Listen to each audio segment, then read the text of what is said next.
ఇవాళ కేంద్ర రాష్ట్ర ప్రభుత్వాలు రెండూ కూడా ప్రజా వ్యతిరేక విధానాలు అవలంబిస్తూ కార్పొరేట్లకు కొమ్ముగాసా ఉన్నారు.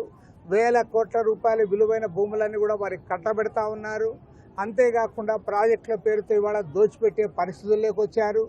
ప్రాజెక్టులను కూడా ఈరోజు కాలువలను కూడా ఇవాళ ప్రైవేటు వారికి అప్పచెప్పడానికి చంద్రబాబు నాయుడు గారి ప్రభుత్వం ప్రయత్నం చేస్తూ ఉంది. విజయవాడ నగరం నడిబొడ్డున లూలు సంస్థకు ఆర్టీసీ కార్పొరేషన్ వందల కోట్ల రూపాయల విలువైన భూమిని, విశాఖపట్నంలో 13 ఎకరాలు, విజయవాడలో 4 ఎకరాల 15 సెంటు భూములు వాళ్ళకి ఇవ్వడం జరిగింది. కాబట్టి ఏమంటే భూములన్నీ కూడా కార్పొరేట్లకు దోచిపెడతా ఉన్నారు, ప్రాజెక్టులు ప్రైవేట్కి అప్పచెప్తా ఉన్నారు.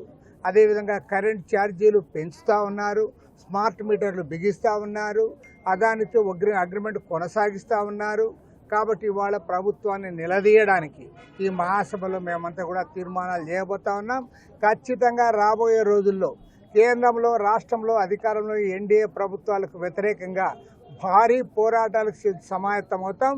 ఒక్క కమ్యూనిస్టులమే కాదు, కమ్యూనిస్ట్ పార్టీలు, ఇతర ప్రజాతంత్ర లౌకిక శక్తులు అందరూ కూడా కూడగట్టుకొని పెద్ద ఎత్తున పోరాటాన్ని కొనసాగిస్తాం.